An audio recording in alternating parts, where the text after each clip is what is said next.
Hi everyone, welcome to Sumer academy. दोस्तों, हम लोग ब्लड चैप्टर पढ़ चुके हैं।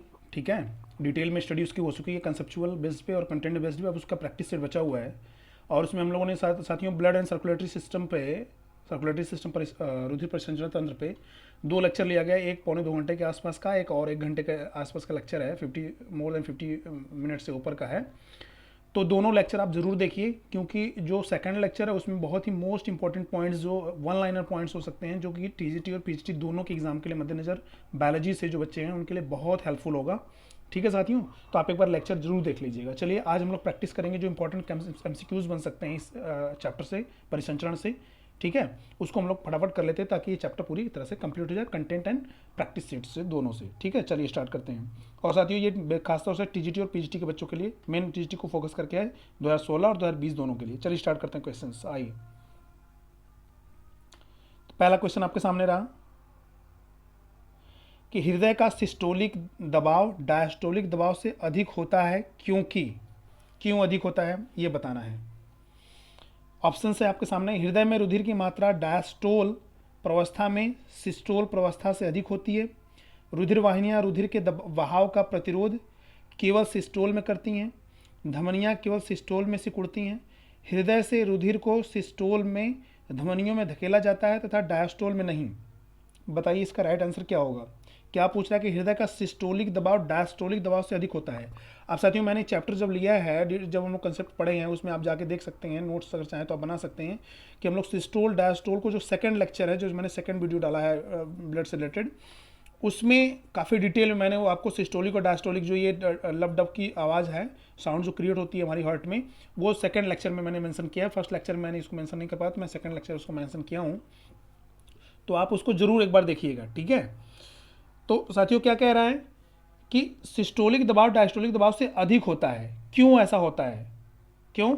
अब हमको ये जानना पड़ेगा कि सिस्टोलिक दबाव कब क्रिएट होता है और डायस्टोलिक दबाव कब होता है। तो मैंने बताया था साथियों कि सिस्टोलिक दबाव हम लोग एनालिटिकल बेस्ड मेथड करेंगे क्वेश्चन। ठीक है, एक एक ऑप्शंस को।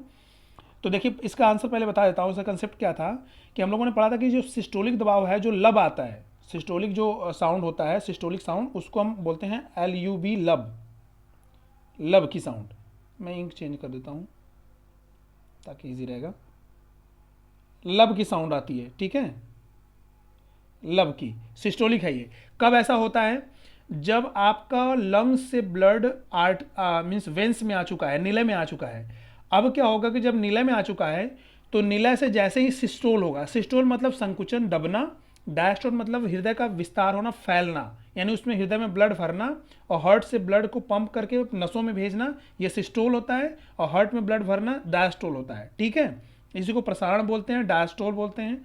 ठीक है, और उसको संकुचन बोलते हैं, पंप बोलते हैं, कॉन्ट्रैक्शन बोलते हैं, सिस्टोल बोलते हैं, ये जो ब्लड नसों में भेजता है। ठीक है, तो सिस्टोल कब होता है, यानी संकुचन कब होता है? जब हार्ट लंग्स से ब्लड नीलयों में आ चुका है आलिंद के थ्रू। ठीक है, अब नीलय में जैसे ही पंप हुआ, यानी संकुचित हुआ, नीलय आप मतलब चिपका, ब्लड को पंप किया आर्टरीज में। ठीक है, जो है आपकी महाधमनी में। ठीक है, तो जैसे ये नीला हमारा पंप करता है, तो जो एट्रियोवेंट्रिकुलर वाल्व है, आलिंदी नीलय वाल्व, जो कितने होते हैं, बाइकस्पिड और ट्राइकस्पिड। लेफ्ट हार्ट में बाइकस्पिड वाल्व होता है और राइट हार्ट में ट्राइकस्पिड वाल्व होता है। ठीक है, तो जैसे ही त्रिवलनी कपाट और द्विवलनी कपाट, बाई मीन्स दो, ट्राई मीन्स तीन। ठीक है, वाल्व को कपाट हिंदी में बोलते हैं। तो जैसे ही नीला संकुचित होता है, दबता है ब्लड को धमनियों में भेजने के लिए, वैसे ही ये जो नीलय, ये नीलय और आलिंद के बीच में जो यहाँ वाल्व होता है दोनों तरफ, ठीक है, ये बाइकस्पिड या ट्राइकस्पिड, ये तुरंत बंद हो जाते हैं, ये वाल्व बंद होते हैं। और जो आपका सेमी ल्यूनर वाल्व होता है, जो आर्टरियों, जो धमनियों में वाल्व है, यहाँ पे भी वाल्व होता है। ठीक है, इस तरह से वाल्व होता है। एक मिनट, धमनियों में वाल्व इस तरह से होता है, ऐसे। तो जैसे ही ब्लड फ्लो होता है, पंप करता है हमारा निलय। ठीक है, तो क्या होता है कि जो ये हमारी आलिंद और निलय के बीच में जो वाल्व हैं, जिसे एट्रियोवेंट्रिकुलर वाल्व कहते हैं और इसको सेमी ल्यूनर वाल्व कहते हैं, तो यह वाल्व जो होता है यह बंद हो जाता है। ठीक है, ये ऐसे होता है वाल्व, ये वाल्व जो है, ये वाल्व जो है ऐसे होता है। तो जैसे इधर से ब्लड पंप होता है, ये तुरंत चिपक जाते हैं। और यहाँ जो वाल्व होती है, यहाँ जो वाल्व ऐसे होती है खुल जाती है, तो आलिंदो और निलयों के बीच का वाल्व खुल जाता है, और सेमी ल्यूनर वाल्व जो धमनियों के बीच का है ये ओपन हो जाता है, ये बंद हो जाता है, ये बंद होता है, सॉरी ये बंद हो जाता है दोनों तरफ का। तो इसी ध्वनि के बंद होने, इसी वाल्व के बंद होने के साथ जो है कौन सी ध्वनि उत्पन्न होती है? ध्वनि आपकी उत्पन्न होती है सिस्टोलिक दबाव की वजह से, जिसको बोलते हैं कि लब। और यह दबाव अधिक से क्यों होता है? तो इसका राइट आंसर साथियों क्यों? क्योंकि निलयों का दबाव ज़्यादा होता है। देखिए, हृदय से रुधिर को सिस्टोल में धमनियों में धकेला जाता है, डायस्टोल में नहीं। इसलिए ज़्यादा होता है कि इसमें निलय हमारा जो होता है, जो निलय हमारे हैं दोनों पार्ट में जो डिवाइड है सेप्टम से यहाँ पे, तो ये दोनों निलय जो है ना धमनियों में नसों को मीन्स ब्लड को बहुत फोर्स से भेजता है, पंप करता है। और ये वाल्व जो है आलिंद और निलय के, ये वाल्व झटके से बंद होते हैं, इसलिए लब की ध्वनि तुरंत यहीं पे क्रिएट होती है साथियों। और इसमें सिस्टोल में जो है दबाव, सिस्टोलिक दबाव जो है क्या कर रहा है, सिस्टोल दबाव डायस्टोल दबाव से अधिक होता है, क्योंकि उसमें धमनियों में नस पुश किया आता है। क्यों? क्योंकि धमनियों में क्यों इतना तेज से किया था? क्योंकि धमनियों में वाल्व नहीं पाई जाती है, आपको पता होना चाहिए। जो धमनियां होती हैं इसमें वाल्व नहीं पाया जाता है, ठीक है। वो सेमी ल्यूनर वाल्व का केवल यहाँ पाया था, क्योंकि हार्ट जो इतना तेज से ब्लड को पंप करता है कि ये सीधे आगे निकल जाती है, वापस धमनियों में लौटने का कोई चांस ही नहीं बचता है, ठीक है। लेकिन हमारी वेंस में यानी सिराओं में वाल्व पाई जाती है, ठीक है। तो इसका राइट आंसर क्या हो जाएगा? हृदय से रुधिर को सिस्टोल में धमनियों में धकेला जाता है, डायस्टोल में नहीं, डायस्टोल में बल्कि हृदय में ब्लड आता है, ठीक है। चलिए आगे क्या है? उच्च रक्तचाप से रोगियों को दबाव को बढ़ने से रोकने के लिए, उच्च रक्तचाप के रोगियों को रक्तदाब को बढ़ने से रोकने के लिए, यानी ब्लड प्रेशर को बढ़ने से रोकने के लिए क्या पूछ रहा है, ऑप्शंस में दे रहा है। बढ़ने के लिए क्या क्या आता है? खूब सोना चाहिए, शरीर का भार बढ़ाना चाहिए, भावावेश एवं उत्तेजना से बचना चाहिए, अधिक खड़े रहना चाहिए। यानी ब्लड प्रेशर उनका न बढ़े, इसके लिए क्या करना चाहिए जो हाई ब्लड प्रेशर के पेशेंट हैं? तो इसका राइट आंसर क्या हो जाएगा? तो इसका राइट आंसर हो जाएगा उन्हें भावावेश एवं उत्तेजना से बचना चाहिए। क्यों? क्योंकि वो भावावेश और इमोशंस पर बेस्ड होंगे, तो उनकी जो है हार्ट का जो उनका एसए नोड है, जो है आपका एसए नोड जो हमारी बॉडी में कॉन्ट्रैक्शन के लिए जिम्मेदार है, ब्लड को पेस मेकर का जो काम करता है, वो क्या होता है? वो तुरंत प्रभावित होता है भावावेश एवं उत्तेजना से, गुस्सा से, इमोशन से, ठीक है। तो क्या हो जाएगा कि तुरंत हमारा बीपी, जैसे ही हमारे हार्ट की क्रियाविधि बढ़ेगी, मैकेनिज्म बढ़ेगा, फिजियोलॉजी चेंज होगी, वैसे ही तुरंत क्या होगा, ब्लड का प्रेशर भी घट बढ़ सकता है। इसलिए इससे उनको बचना चाहिए। चलिए नेक्स्ट क्वेश्चन क्या है? ग्रीवा धमनियां ले जाती हैं, जो ग्रीवा की धमनियां होती हैं वो क्या ले जाती हैं? मस्तिष्क में अशुद्ध रक्त, वृक्कों में अशुद्ध रक्त, हृदयों में शुद्ध रक्त, मस्तिष्क में शुद्ध रक्त। ग्रीवा धमनियां बताइए। तो ग्रीवा धमनियां हमारी क्या ले आती हैं? तो इसका ऑप्शन हो जाएगा राइट आंसर। राइट आंसर इसका हो जाएगा क्वेश्चन में थर्ड का 4, ठीक है। मस्तिष्क में शुद्ध रुधिर ले आती हैं कौन? ग्रीवा धमनियां, ठीक है। चलिए नेक्स्ट क्वेश्चन। एक सिरा किस लक्षण में धमनी से भिन्न होती है? साथियों ये मैंने जैसे कि थंबनेल में लिखा होगा, थंबनेल में आपको मिला, देखने को मिला हो कि ये रमेश गुप्ता जो क्लास 11-12 की बुक होती है, जो कि टीजीटी के लिए बहुत ही इंपॉर्टेंट बुक साबित हो रही है साथियों। एमपी कौशिक की बॉटनी और जूलॉजी जो है किसकी? रमेश गुप्ता की। और मेरा ये जो मैंने जो रिसोर्स बनाया है ये 2005 की बुक है साथियों, काफ़ी ओल्ड बुक है, तो यहाँ से कंटेंट और बेहतर आपको मिलने के चांसेज हैं, ठीक है। ऐसे भी मैं और बाकी जो करंट के बुक हैं, जो अपडेट्स हैं, उनसे मैं वेरीफाई करवा करके तभी आपको प्रोवाइड करा रहा हूँ, ठीक है, टीजीटी के लिए। चलिए, एक सिरा किस लक्षण में धमनी से भिन्न होती है? अधिक पेशीय दीवार, रंगायुक्त दीवार, रक्त के बहाव की दिशा का नियंत्रण करने वाले कपाट, सक्रिय गुहा। यानी जो सिरा होती है वो धमनी से किस तरह से अलग है बताइए? तो क्या हो जाएगा? पेशी दीवार, तो खैर वो तो है ही, मीन्स धमनियों की दीवार मोटी होती है, सिराओं की पतली होती है। रंगायुक्त दीवार, सक्रिय गुहा, ये सब बहुत। अब एक्चुअली हमको ऑप्शन के बेस पे जाना होगा, सबसे बेस्ट ऑप्शन कौन सा, अप्रोप्रिएट ऑप्शन कौन सा मिल रहा है। यहाँ देखिए ऑप्शन नंबर 3 क्या कह रहा है कि रक्त के बहाव की दिशा का नियंत्रण करने वाले कपाट। मैंने बताया है शुरू में ही कि धमनियों में कपाट नहीं पाई जाती, यानी वाल्व नहीं पाई जाती है, और सिरा में क्या होती है? वाल्व यानी कपाट पाई जाती है। बात समझ में आ रही है? चलिए नेक्स्ट क्वेश्चन क्या है? Question number 5। निर्वाहिका तंत्र में, निर्वाहिका तंत्र में क्या होता है? एक अंग का सिरा हृदय में जाती है, एक धमनी केशिकाओं में बटकर केशिकाओं से के सम्मिलन से फिर बन जाती है, आहार नाल से रुधिर वाले वृक्कों में जाता है और फिर पश्च शिरा में मिलता है, एक सिरा किसी अंग से निकलकर हृदय के अतिरिक्त किसी अन्य अंग में जाती है और केशिकाओं में बट जाती है, उसे निर्वाहिका तंत्र बोलते हैं। मैंने 3 तरह के निर्वाहिका तंत्र बताया था, हिपैटिक और एक रीनल और एक तीसरा बताइए, आप कमेंट करिए। मैंने लेक्चर में बताया 3 तरह की हिपैटिक सिस्टम, सॉरी हाँ बताइए। तो इसका राइट आंसर साथियों क्या हो जाएगा? क्वेश्चन नंबर 5 का, क्वेश्चन नंबर 5 का आंसर क्या होगा बताएं। तो क्वेश्चन नंबर 5 का आंसर हो जाएगा क्या? ऑप्शन नंबर 4 क्या होता है कि साथियों इसका ऑप्शन हो जाएगा निर्वाहिका। देखिए मैंने बोला था ना पोर्टल सिस्टम, ठीक है। कितने तरह के पोर्टल सिस्टम बताए थे? 3 तरह की, hepatic portal system, hypophyseal portal system and renal portal system, ठीक है। तो इसी को निर्वाहिका तंत्र, हिपैटिक मीन्स पोर्टल सिस्टम को निर्वाहिका तंत्र बोलते हैं। और निर्वाहिका तंत्र की खासियत देखिए साथियों, आज का आंसर मैं बताता हूँ, सॉरी क्वेश्चन नंबर 5 का आंसर क्या हो जाएगा? ऑप्शन नंबर 4 राइट आंसर हो जाएगा कि एक सिरा किसी अंग से निकलकर हृदय के अतिरिक्त किसी अन्य अंग में जाती है और केशिकाओं में बढ़ जाती है, उसे हम निर्वाहिका तंत्र या हिपैटिक सिस्टम बोलते हैं। अब ऐसा क्यों होता है? मैंने बताया था लेक्चर में कि हिपैटिक पोर्टल सिस्टम के बारे में मैंने खासतौर से बात किया था कि ये किस में पाई जाती है, जितने भी वर्टिब्रेट्स हैं उसमें सभी में हिपैटिक पोर्टल सिस्टम पाई जाती है। हिपैटिक मतलब लीवर, जहाँ भी हिपैटोलॉजी जो होती है वो लीवर का अध्ययन होता है, ठीक है। तो क्या होता है कि हिपैटिक जहाँ वर्ड आ जाए वो लीवर आप समझ लीजिए, तो सभी वर्टिब्रेट्स में पाई जाती है। और क्या है ये? It is meant for the taking blood from the digestive tract. और हिपैटिक पोर्टल सिस्टम क्या करता है? डाइजेस्टिव ट्रैक्ट हमारी जो आहार नाल है वहाँ से केशिकाओं को लेता है, ब्लड कैपिलरीज को खींचता है, पैंक्रियाज से, स्प्लीन से, ठीक है। और कहाँ लेके आता है? यहाँ से जो केशिकाएं पहले हार्ट में जाने से पहले, ठीक है, सिराओं से मिलने से पहले यहाँ की सिराएं कहाँ जाती हैं? यहाँ की सिराएं लीवर से होकर गुजरती है, पहले लीवर में जाती हैं, लीवर से होकर के फिर निकल करके उस इन्फीरियर वेना केवा में जो है जाकर के मिल जाती हैं। ऐसा क्यों होता है साथियों? क्योंकि हमारे जो ब्लड में जो पोषक तत्व है, हम आहार नाल से जो पोषक तत्व पचे हुए जो डाइजेस्टिव फूड से जो न्यूट्रिएंट्स मटेरियल हैं, उनको हमारे कौन, लीवर ही तो उनको एक्सेस होता है, तो लेता है, स्टोर का काम करता है, स्टोरिंग का। तो क्या होगा? जब वो ब्लड लीवर से होकर गुजरेगा तभी तो उसमें से वो सक कर पाएगा, ऑब्जॉर्ब कर पाएगा।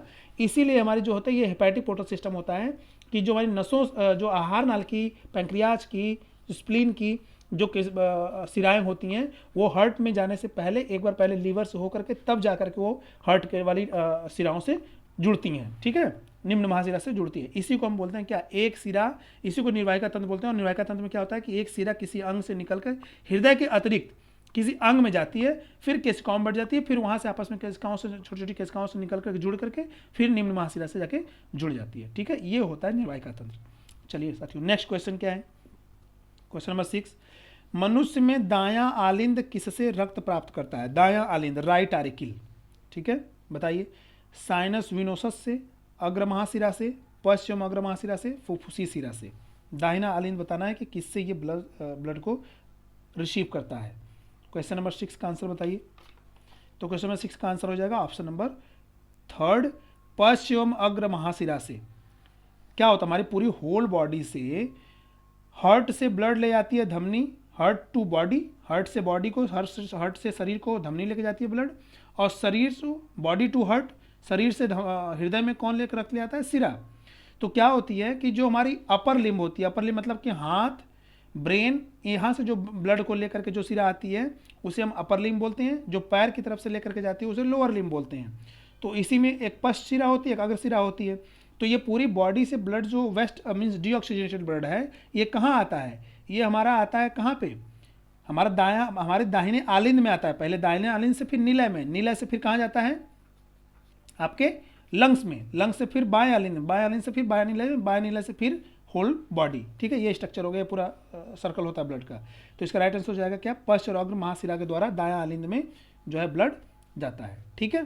चलिए नेक्स्ट क्वेश्चन, क्वेश्चन नंबर 7, हृदय के गति निर्धारक की स्थिति है क्या? दाएं आलिंद की दीवार में उच्च महाशिरा के छिद्र के निकट, दाएं आलिंद आंतर आलिंदी पट्टी पर, अंतर आलिंदी नीला पट्टी पर। बताइए राइट आंसर क्या होगा? हृदय गति निर्धारक मतलब पेस मेकर की बात कर रहा है, पेस मेकर, इसी को हिंदी में बोलते हैं, इसी को दूसरा नाम देते हैं यस्से नोड। मैंने लेक्चर में खूब डिटेल में समझाया है, ठीक है, यस्से नोड इसी को बोलते हैं, ठीक है।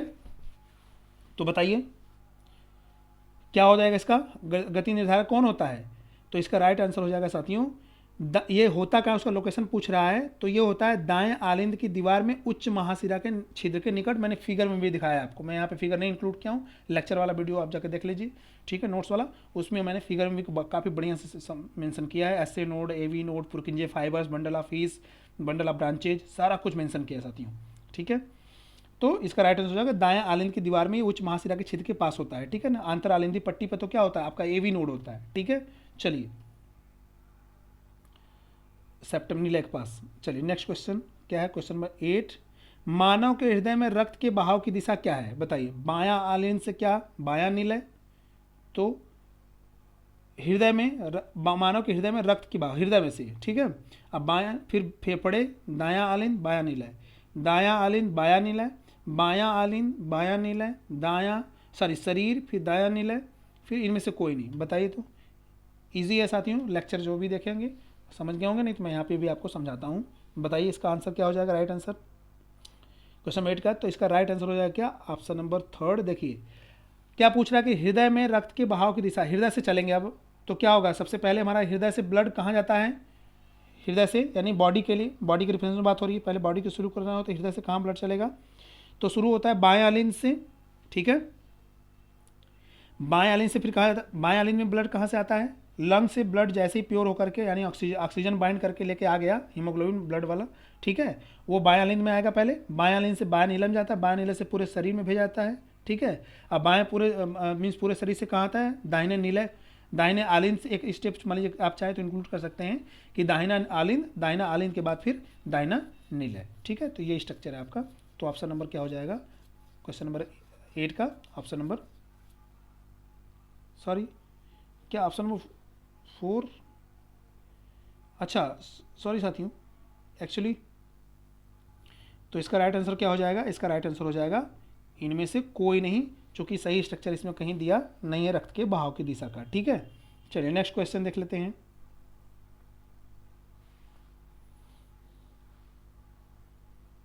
हाँ चलिए शुरू करते हैं। नेक्स्ट क्वेश्चन क्या है, मनुष्य के भ्रूण में फुफ्फुसीय एवं सिस्टेमिक चापों के समीपस्थ भाग एक नलिका डक्टस वेटेलाई द्वारा जुड़े होते हैं। वयस्क में यह नलिका किस में बदल जाती है, मतलब मनुष्य के भ्रूण में फुफ्फुसीय एवं सिस्टेमिक चापों के समीपस्थ भाग पर एक नलिका होती है डक्टस वेटेलाई द्वारा, ठीक है, जुड़े होते हैं। वयस्क में यह नलिका किस में बदल जाती है आपको बताना है, बताइए। तो क्वेश्चन नंबर 9 का आंसर क्या फोसा ओवालिस, लिगामेंटस आर्टेरियोसस, कैरोटिको पल्मोनरी छिद्र, इनमें से कोई नहीं। क्वेश्चन नंबर 9 का आंसर बताएं। तो इसका राइट आंसर क्या हो जाएगा, ऑप्शन नंबर 2 लिगामेंटम आर्टेरियोसस, ठीक है। चलिए नेक्स्ट क्वेश्चन, क्वेश्चन नंबर 10 क्या है, मनुष्य में प्लीहा का कार्य क्या है, स्प्लीन का क्या कार्य है, बताइए। वृक्कों की सहायता करना, रुधिरोत्पादन, यकृत की सहायता करना, रक्तदाब का नियंत्रण। क्वेश्चन नंबर 10 का आंसर बताइए।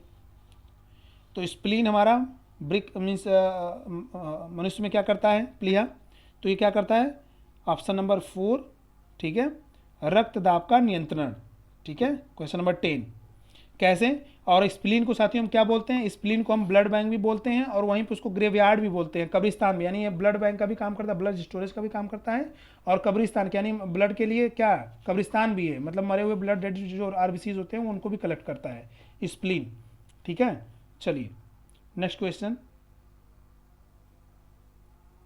क्वेश्चन नंबर 11, मिट्रल वाल्व होता है किसमें, दाएं आलिंद एवं बाएं निलय के बीच, दाएं आलिंद एवं दाएं निलय के बीच, दोनों आलिंदों के बीच, दोनों निलयों के बीच, बाएं आलिंद एवं निलय के बीच, बताइए। मिट्रल वाल्व मैंने लेक्चर में बताया है कि मिट्रल वाल्व किसे कहते हैं, बताइए। तो क्वेश्चन नंबर 11 का आंसर, तो साथियों ये होता है बाएं आलिंद एवं बाएं निलय के बीच, और इसी को हम लोग क्या बाइकस्पिड वाल्व भी बोलते हैं, बाइकस्पिड वाल्व। अब बाइकस्पिड वाल्व को ही हम क्या मिट्रल वाल्व भी बोलते हैं, मैंने लेक्चर में बताया है, ठीक है, मिट्रल वाल्व। चलिए नेक्स्ट क्वेश्चन, मनुष्य में हृदय स्पंदन का नियमन किस पर निर्भर करता है, हृदय स्पंदन हार्ट बीट किस पर निर्भर करता है, रक्त में ऑक्सीजन की अधिकता, हृदय में गति निर्धारक की उपस्थिति, रक्त में थायरॉक्सिन की उपस्थिति, परिसंचरण तंत्र में रक्त की मात्रा, बताइए। तो क्वेश्चन नंबर 12 का आंसर क्या हो जाएगा, तो क्वेश्चन नंबर 12 का आंसर हो जाएगा ऑप्शन नंबर 2 हृदय में गति निर्धारक की स्थिति ही हमारी हार्ट बीट को तो बताएगी। जो पेस मेकर है वो किस तरह से काम कर रहा है, स्लो वर्किंग में है, एसए नोड यानी साइनोएट्रियल नोड इसे बोलते हैं, वो सही से काम कर रहा है और लो काम कर रहा है, हाँ फास्ट उसका वो वर्किंग है, काफ़ी तेज़ तेज़ से धड़क रहा है, ठीक है, पल्सटाइल है वो जिसने, तो ये हमारा किसमें, और ये कहाँ होता है, हृदय में स्पंदन का और गति निर्धारक की उपस्थिति इसी के द्वारा की जाती है, ठीक है। चलिए नेक्स्ट क्वेश्चन, गति निर्धारक किसका नियंत्रण करता है, पेल्विस के संकुचन का, हृदय स्पंदन का, हृदय से अंगों में रक्त के बहाव का, हृदय में रक्त के वापस आने का। तो बताइए, इजी क्वेश्चन है। गति निर्धारक यानी पेस मेकर हृदय स्पंदन का ही कार्य करता है, हार्ट बीट का, ठीक है। चलिए नेक्स्ट क्वेश्चन क्या है देख लेते हैं। क्वेश्चन नंबर 14, मनुष्य के हृदय में होता है क्या, सिरापात्र, 2 उत्तेजनशील घुंडियाँ, ये दोनों, एक उत्तेजनशील घुंडी। उत्तेजनशील घुंडी मतलब वही एसए नोड और एवी नोड की बात कर रहा है। मनुष्य के हृदय में होता है क्या, बताइए, सिरापात्र, 2 उत्तेजनशील घुंडियाँ, ये दोनों, एक उत्तेजनशील घुंडी। तो बताइए, लेक्चर में बताया है कि क्या होती हैं। मनुष्य के हृदय में 2 उत्तेजनशील घुंडियाँ होती हैं। ऑप्शन नंबर सेकेंड, कौन कौन सा, एसए नोड जिसे कि साइनोएट्रियल नोड बोलते हैं, एक होता है एवी नोड, ठीक है। और क्या होता है, एसए नोड मेन पेसमेकर होता है, इसी से ये हमारा, इसको पेसमेकर बोलते हैं एसए नोड को, इसको पेस सेटर बोलते हैं एवी नोड को, ठीक है। और पेसमेकर से इलेक्ट्रिक पल्स जो निकलती है उसको लेकर के एवी नोड जो है लेकर के फिर कहाँ, निलयों तक पहुँचाता है। इंटरसेप्टिक जो निलयों के बीच जो इंटरसेप्टम है उससे होते हुए फिर ये कहाँ पहुँचा देता है, निलयों में जो है ये पल्स को पहुँचाता है, इम्पल्स को, ठीक है। चलिए नेक्स्ट क्वेश्चन, गति निर्धारक या यस्य घुंडी कहाँ पाई जाती है। देखिए यस्य घुंडी आ गया ना, कहाँ पाई जाती है, मस्तिष्क में, प्लीहा में, यकृत में, हृदय में। तो इसमें तो सोचना ही नहीं है, बार बार अभी बात हो रही है। तो क्वेश्चन नंबर 15 का आंसर क्या हो जाएगा, हृदय में, ठीक है, हार्ट में पाई जाती है हमारी यस्य नोड। नेक्स्ट क्वेश्चन है, हृदय रज्जु पाए जाते हैं मस्तिष्क में, हृदय में, धमनियों में, वृषणों में। हृदय रज्जु, क्वेश्चन नंबर 16, तो हृदय रज्जु कहाँ पाए जाएंगे। हृदय से बात सीधे चल रही है कि हृदय में पाया जाएगा, ना तो धमनी में, ना तो वृषण में, ना तो मस्तिष्क में, ठीक है, हृदय में पाए जाएंगे। नेक्स्ट क्वेश्चन साथियों क्या है, क्वेश्चन नंबर 17, कपाटों की आवश्यकता सिराओं में होती है, धमनियों में नहीं, क्यों नहीं होती है। सिराओं में अशुद्ध रक्त होता है, सिराएं रक्त को हृदय से दूर ले जाती हैं, सिराओं की दीवार अधिक पेशी होती है, सिराएं रक्त को हृदय की ओर ले आती हैं।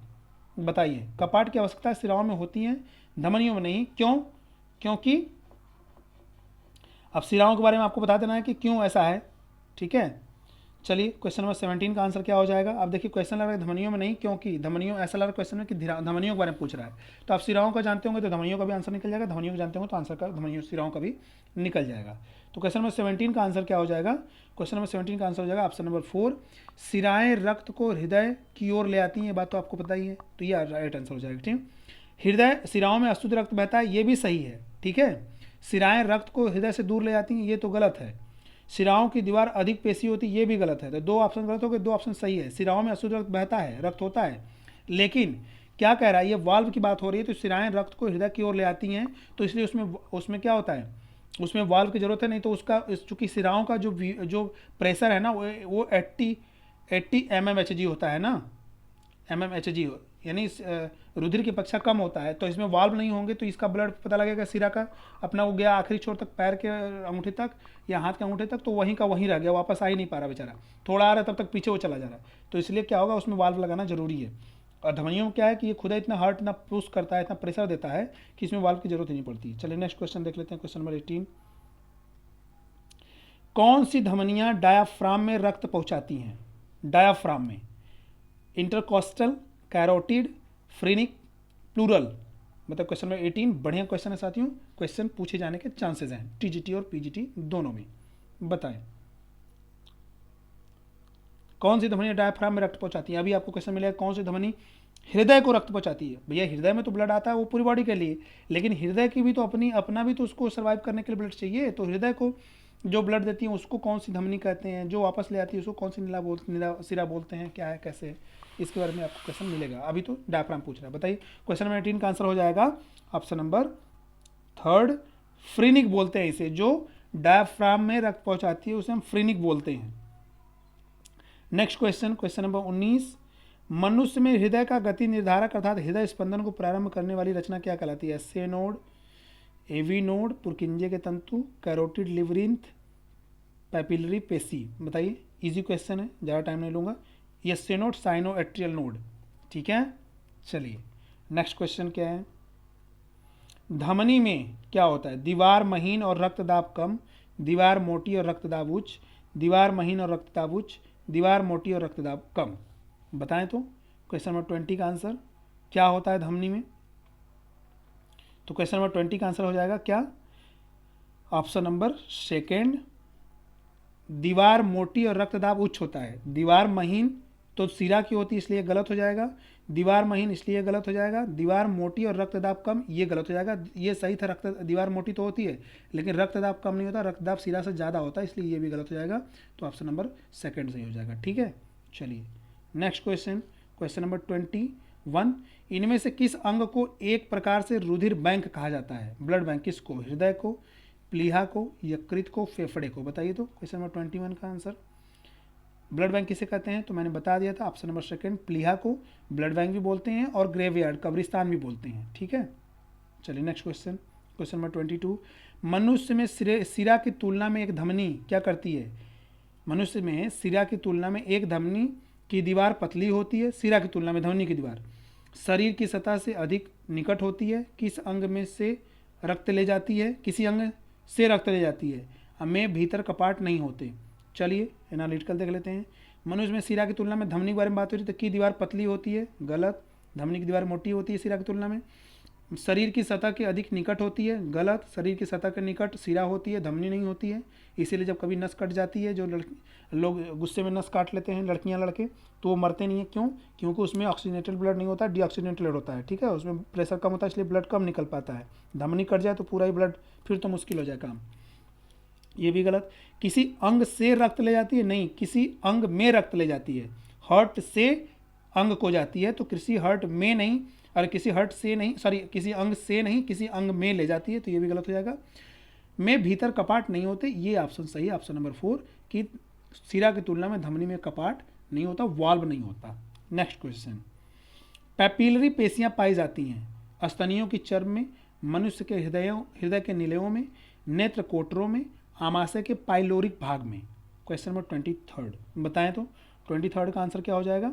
तो 23 का आंसर हो जाएगा ऑप्शन नंबर सेकेंड, मनुष्य के हृदय के निलयों में पैपिलरी पेशियां पाई जाती हैं। ठीक है, चलिए नेक्स्ट क्वेश्चन क्या है?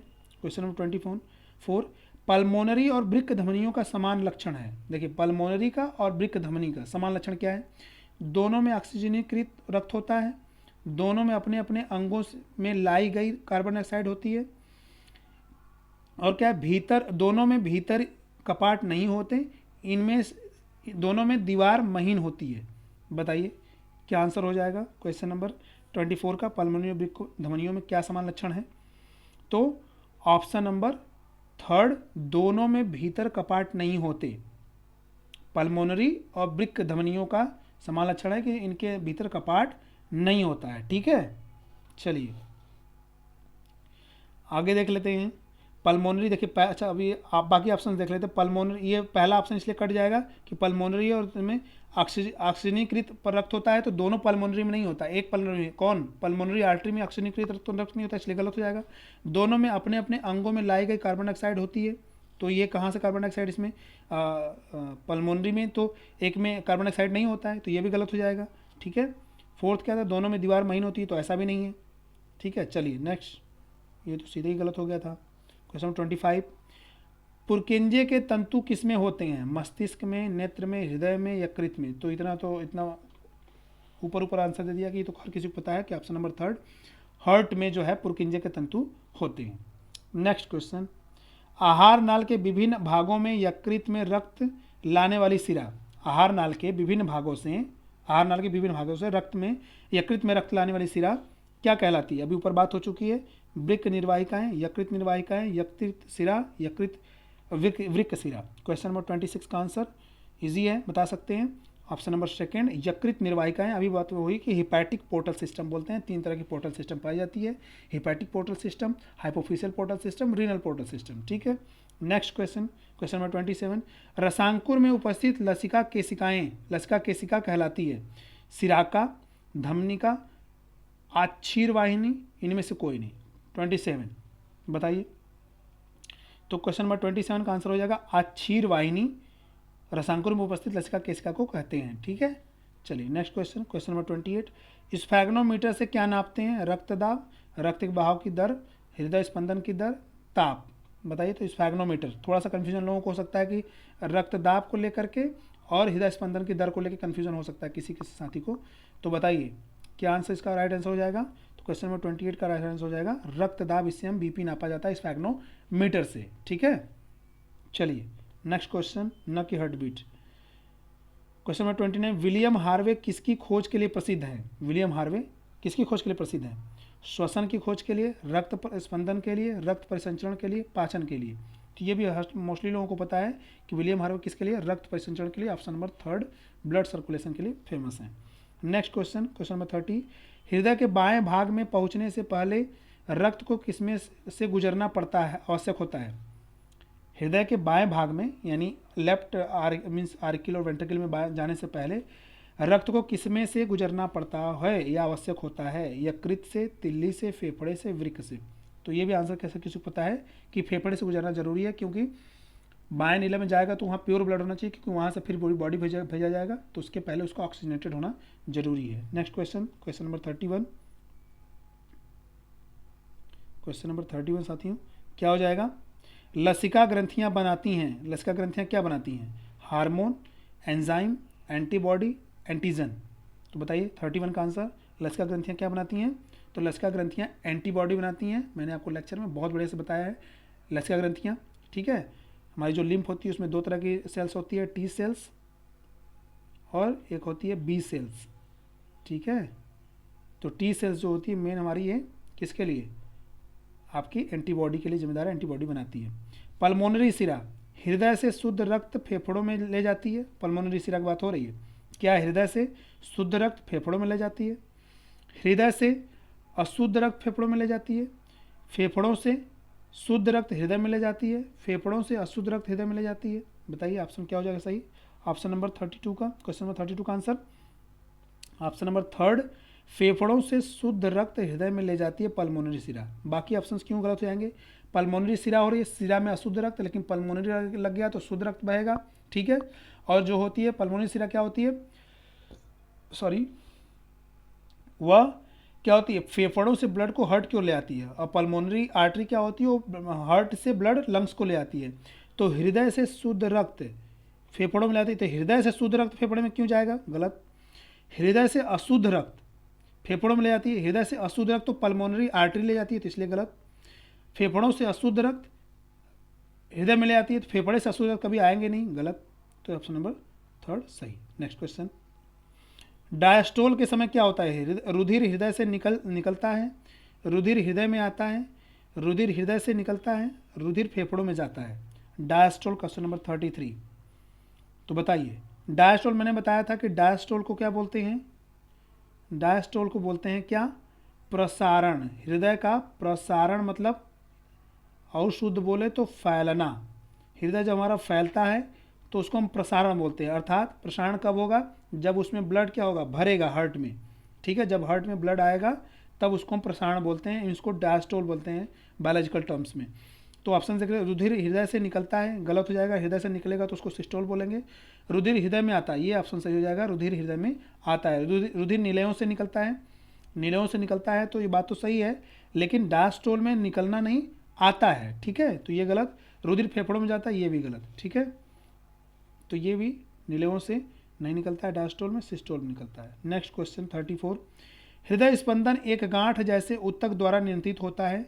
यह ऊतक विशेष प्रकार के हृदय पेशी तंतुओं का बना होता है, जिन्हें कहते हैं क्या? मायोनिम्स, कोलाजन तंतु, नोडल तंतु, टीलोडेंड्राइट्स। बताइए। तो क्वेश्चन नंबर 34 का आंसर क्या हो जाएगा? हृदय स्पंदन एक गांठ जैसे ऊतकों द्वारा नियंत्रित होता है, तो ये भी बात हो चुकी है।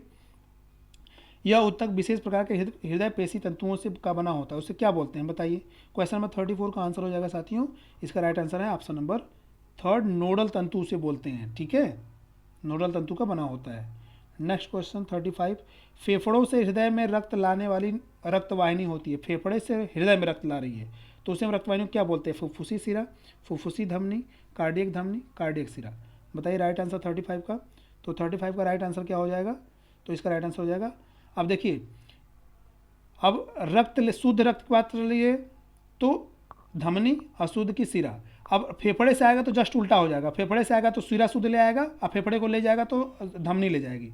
तो फेफड़े से क्या कह रहा है क्वेश्चन 35 कि फेफड़ों से हृदय में रक्त जब फेफड़े से आ रहा है तो शुद्ध हो जाएगा, और वो हो जाएगा शुद्ध है तो सिरा हो जाएगा, तो क्या हो जाएगा, फुफ्फुसी सिरा।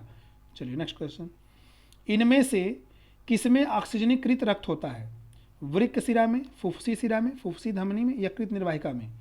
तो ये भी राइट आंसर है क्या, ऑप्शन नंबर सेकंड, फुफ्फुसी सिरा में, ठीक है। सिरा में तो अशुद्ध रक्त होता है, लेकिन फुफ्फुस जहाँ लग गया, सिरा धमनी बस आप याद कर लीजिए कि सिरा में शुद्ध की अशुद्ध, सिरा में अशुद्ध, धमनी में शुद्ध, ठीक है। और जहाँ फुफ्फुस लग गया जस्ट पलट दीजिए कि अगर भाई सिरा में, सॉरी फ्रेंड्स, कि सिरा में अगर अशुद्ध बहता है, अगर फुफ्फुस लग गया तो शुद्ध बहेगा, धमनी में शुद्ध बहता है, फुफ्फुस लग गया तो अशुद्ध बहेगा, बस सीधी सी बात है। नेक्स्ट क्वेश्चन, गति निर्धारक का कार्य है हृदय स्पंदन दर को बढ़ाना, हृदय स्पंदन दर को घटाना, हृदय स्पंदन को प्रारंभ करना, हृदय को रक्त की सप्लाई का नियंत्रण देना या करना।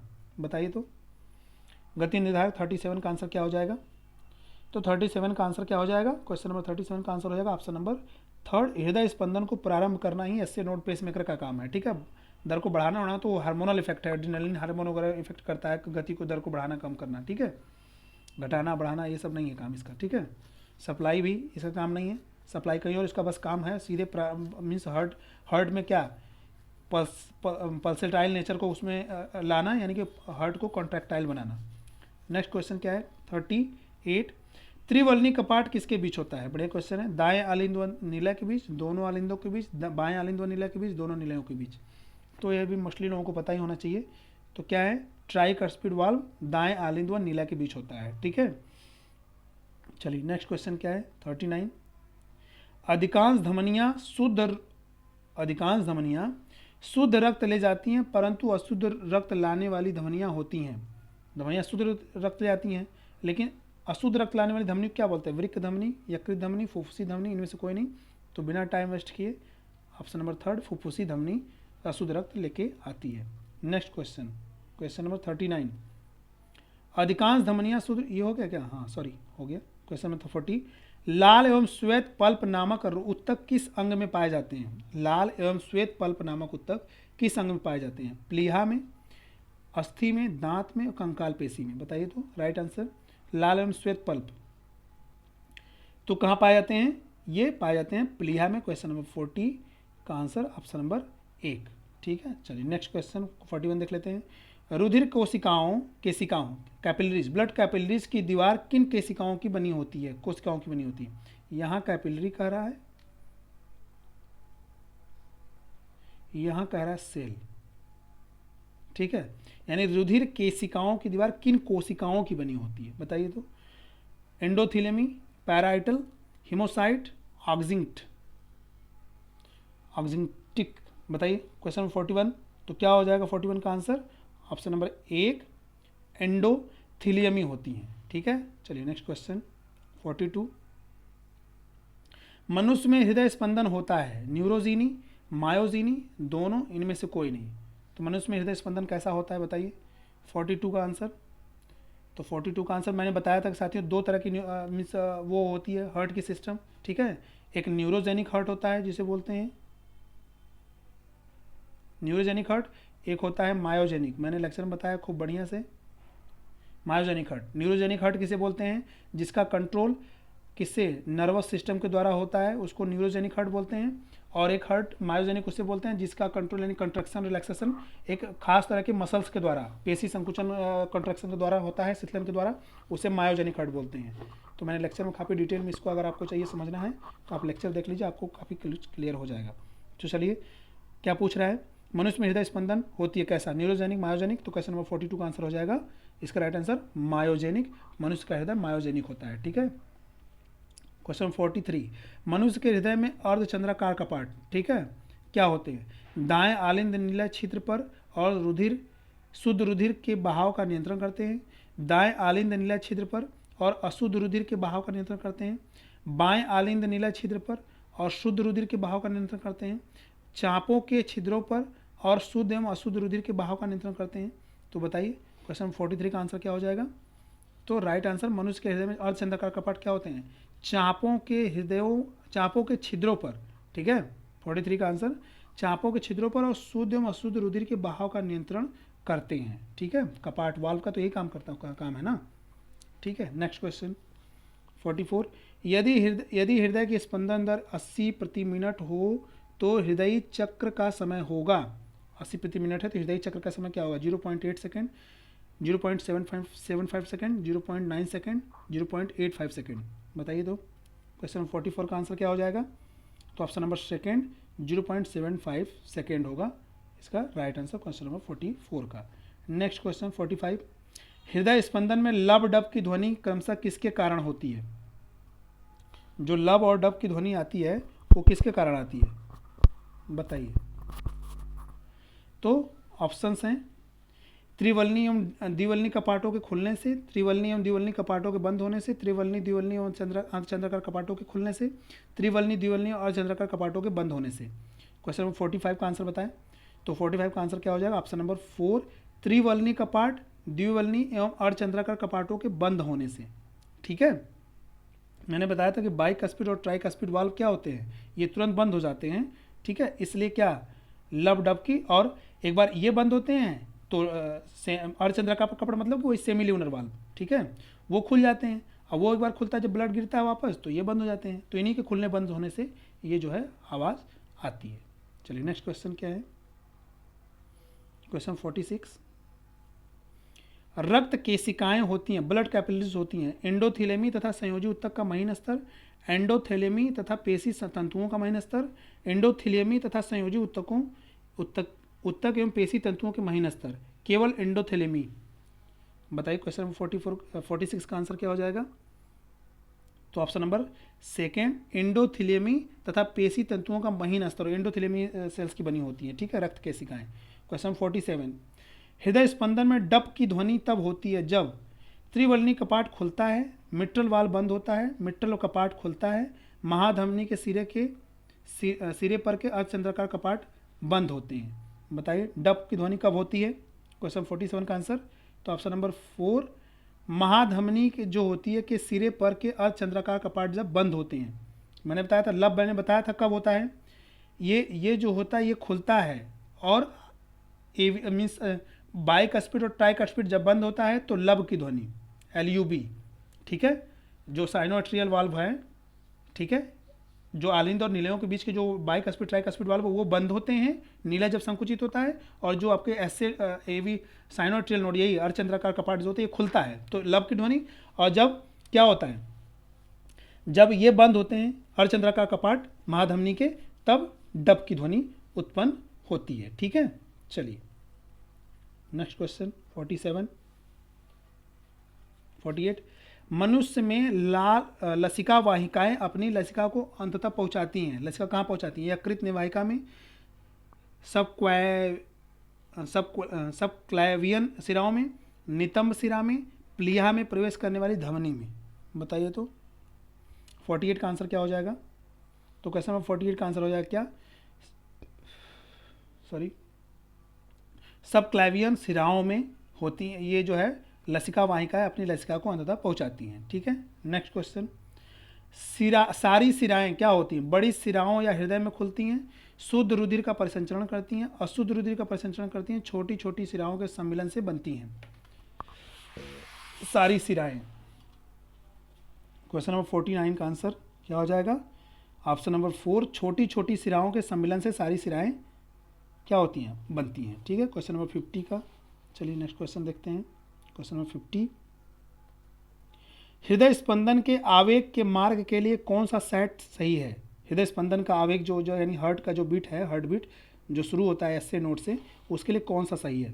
क्या एस ए नोट से शुरू होकर एस ए नोट से स्टार्ट होता है तो पुरकिंजे फाइबर, फिर हिस का बंडल, फिर हृदय पेशियां जाती है, AV नोड शुरू होता है हिस का बंडल पुरकिंजे फाइबर हृदपेशियाँ में, AV node, SA node, Purkinje fibre His का बंडल हृदपेशियाँ, SA node, AV node, His का बंडल पुरकिंजे फाइबर हृदपेशियाँ। बताइए तो क्वेश्चन नंबर 4 का आंसर क्या हो जाएगा? ऑप्शन नंबर 50 का 4। पहले SA node pacemaker, AV node pacesetter, AV node से होते हुए, एवी नोड कहाँ होता है? इंटर वेंट्रिकुलर सेप्टम पे होता है, वहाँ से फिर कहाँ हिस का बंडल, वेंट्रिकुलर सेप्टम से हिस का बंडल होते हुए आता है, फिर पुरकिंजे फाइबर हार्ट में दोनों नीलेयों में जाकर के पुरकिंजे फाइबर में पड़ जाता है, पुरकिंजे फाइबर में तो जाता है। अब पुरकिंजे फाइबर की किसको टच हो जाता है? हृदय पेशियों में टच हो जाता है, जिसे हृदय पेशियाँ क्या होती हैं? आपस में संकुचित होने को उनको क्या एक करंट जैसा जनरेट होता है, कंट्रैक्शन रिलैक्सेशन का वर्क होता है। ठीक है, चलिए नेक्स्ट क्वेश्चन। परिसंचरण तंत्र में कपाट होते हैं केवल हृदय में, हृदय एवं धमनियों में, लसिका वाहिनियों एवं सिराओं में, केवल लसिका वाहिनियों में। बताइए तो, बढ़िया क्वेश्चन है साथियों। क्वेश्चन नंबर 51 का आंसर बताइए। बहुत अच्छा क्वेश्चन है, क्वेश्चन पूछे जाने के more chances. Most important option number 3, लसिका वाहिनियों और सिराओं में दोनों में वाल्व पाई जाती है, ये बात आपको ध्यान रखना है। वो सिरा तो आप जानते हैं, तो लसिका वाहिनी भी पाई जाती है। नेक्स्ट क्वेश्चन क्या है? क्वेश्चन नंबर 52, वयस्क स्तनी में प्लीहा हार्मोन्स का श्रावण करती है, लाल रुधिराणुओं का निर्माण करती है, टूटे फूटे रुधिराणुओं को रुधिर से हटाती है, ये सब करती है। 52 का आंसर। तो कहीं ये मत मार दीजिएगा कि ये गलत है। ऑप्शन नंबर 3, टूटे फूटे रुधिराणुओं को रुधिर से हटाती है, यही काम करना है क्या? प्लीहा का। ठीक है, वयस्कों में। Next question, question number 53।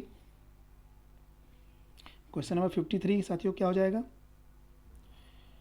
नाड़ी दाब होती है क्या? सिस्टोलिक दाब, डायस्टोलिक दाब, इन दोनों दाबों का अंतर, प्रमुख सिराओं का दाब। बताइए तो, नाड़ी दाब क्या होती है?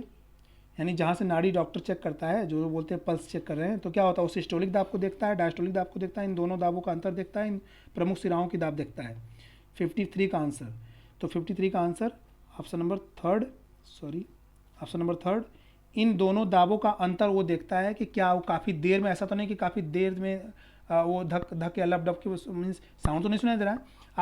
आप अपना नाड़ी अपने से खुद से चेक कर सकते हैं। आप अपनी हाथों के पास, कलाई के पास और इसके पास वहाँ सिराएं हैं, थोड़ा सा प्रेशर देकर दबाएंगे तो आपको धमनी का प्रेशर मिल जाएगा। ठीक है, तो आपको पता लग जाएगा कि ये कितनी टाइम में, 1 मिनट में कितना टाइम से धड़क रहा है। बहुत तेज़ धड़क रहा है, धक धक धक धक, वो चलेगा, यानी वो नस आपको हाथ आपकी उंगली में, अंगूठे पर प्रेशर लगाएगी, ऊपर उठाएगी। ठीक है, तो आपको पता लग जाएगा तो ये तेज़ चल रहा है कि स्लो चल रहा है, तो इन दोनों दाबों का अंतर वो चेक करता है। नेक्स्ट क्वेश्चन क्या है? 54, वयस्क मनुष्य में जो औसतन स्वस्थ रहता है, सिस्टोलिक एवं डायस्टोलिक रक्तदाब होते हैं 120 तथा 80 mmHg, 80 तथा 120 mmHg, 70 तथा 120 mmHg, 50 तथा 80 mmHg। तो इसमें दो ऑप्शन तो सीधे कट गए, 70 और 50 वाला।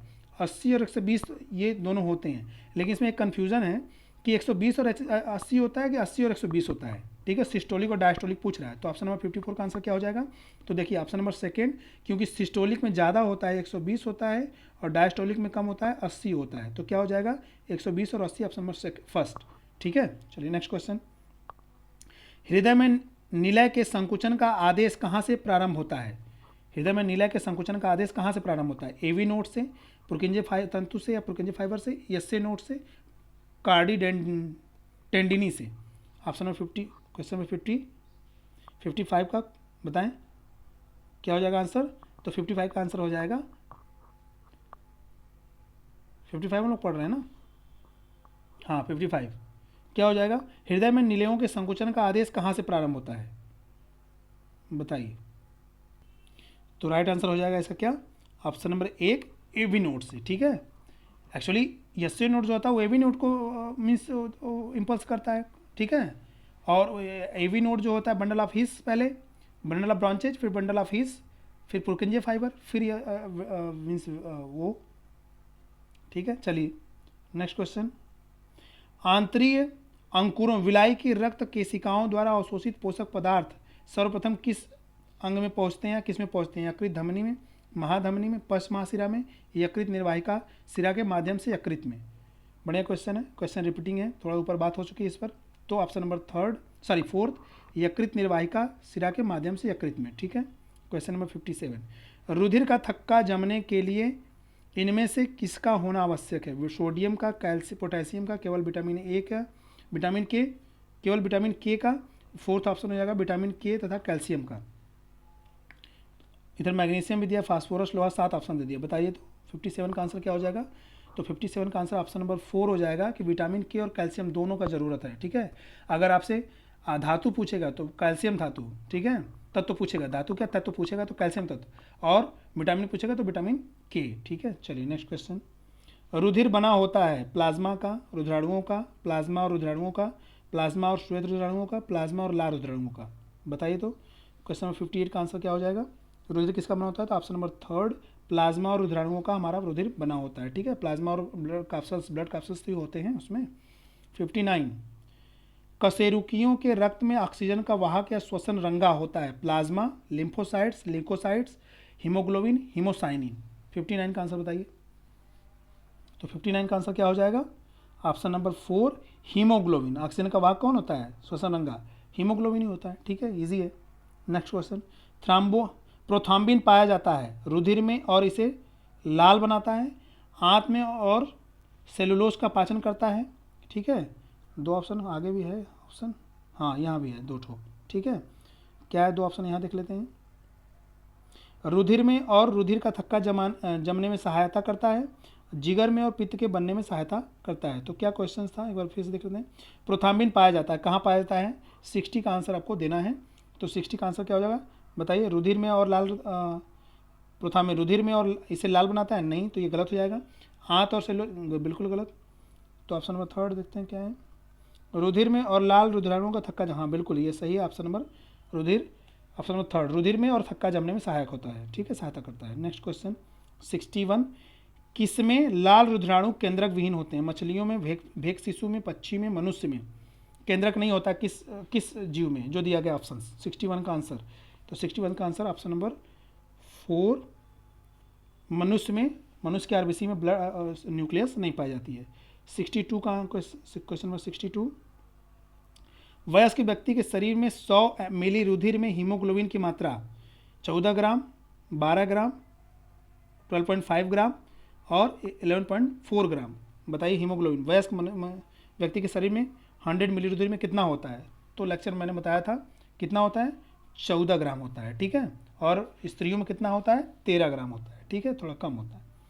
नेक्स्ट क्वेश्चन नंबर 63 इनमें से कौन सा रक्त का प्रतिजामन एंटीकोगुलेंट जिसके कारण रुधिरवाहिनियों में रक्त जमता नहीं? Globulin, serotonin, acetylcholine, heparin, prothrombin, plasminogen, calcium, thromboplastin. देखिए कितना 8 ऑप्शन दे दिया है। बताया था रमेश गुप्ता क्लास 11-12 की बुक से एक क्वेश्चन हो रहा है। तो ऑप्शन नंबर 4 हिपैरिन ही तो होता है जो एंटीकोगुलेंट का काम करता है, रुधिर वाहिनियों में ब्लड को जमने से रोकता है।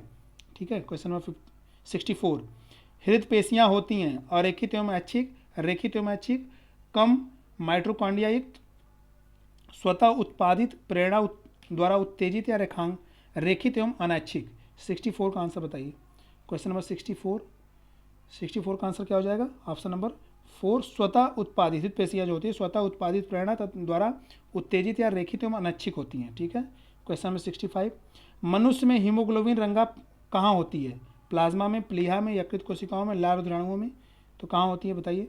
हर किसी को पता है, तो लाल रुधिराणुओं में से ऑप्शन नंबर 4। ठीक है, यही तो होता है हीमोग्लोबिन। 66 ऊँट के लाल रुधिराणु होते हैं गोल, द्विवल्नी और केंद्रक विहीन, अंडाकार से केंद्रक विहीन, गोल द्विउत्तल केंद्रक युक्त, अंडाकार से केंद्रक युक्त। तो बताइए, बढ़िया क्वेश्चन है, क्वेश्चन पूछे जाने के चांसेस ज़्यादा है। तो ऑप्शन नंबर 2 अंडाकार से और केंद्रक विहीन होते हैं। ठीक है, ओवल होते हैं और केंद्रक इसमें भी नहीं पाई जाती, न्यूक्लियस नहीं पाई जाती। 67 लगभग कितने मिनट में सामान्यतः घाव पर रक्त का थक्का जम जाता है? बताइए। 6 से 12 मिनट, 2 से 8, 12 से 16, 16 से 20। बताइए तो राइट आंसर क्या हो जाएगा 67 का? तो 67 का आंसर हो जाएगा क्या? ऑप्शन नंबर 2 से 8 मिनट के अंदर, और औसतन इसका 4 मिनट माना जाता है। तो 2 से 8 मिनट के अंदर रुधिर का थक्का जम जाता है। 68 का आंसर क्या है? क्वेश्चन नंबर 68 फाइब्रिनोजन से फाइब्रिन किसके प्रभाव से बनती है? एंटीप्रोथ्राम्बिन से, कैल्शियम से, सक्रिय थ्राम्बिन से, इनमें से कोई नहीं। और फिर क्या दे दिया है? प्रोथ्राम्बिन भी दिया है, हाइपैरिन दिया है, थ्रोम्बोप्लास्टिन दे दिया है। 7 ऑप्शन दे रहे हैं। बताइए तो क्या क्वेश्चन पूछ रहा है? क्वेश्चन पूछ रहा है कि फाइब्रिनोजन से फाइब्रिन किसके प्रभाव से बनता है। 68 का आंसर बताइए। बढ़िया क्वेश्चन है साथियों।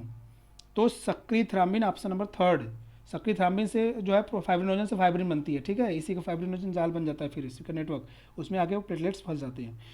नेक्स्ट क्वेश्चन है श्वेत रुधिराणुओं का केंद्रक होता है गोल, अंडाकार, पिंडकीय या वृक्काकार, तर्कुरूपी। 69 का आंसर बताइए। क्वेश्चन नंबर 69 का आंसर, तो ऑप्शन नंबर थर्ड पिंडकीय या वृक्काकार। श्वेत रुधिराणुओं के केंद्रक क्या होते हैं? पिंडकीय या वृक्काकार होते हैं। नेक्स्ट क्वेश्चन 70, कुछ अकशेरुकी जंतुओं में रक्त रंगीन या हल्का नीला सा होता है। सामान्यतः इस रक्त में हीमोसाइनिन रंगा होती है। इस रंग में खनिज होता है।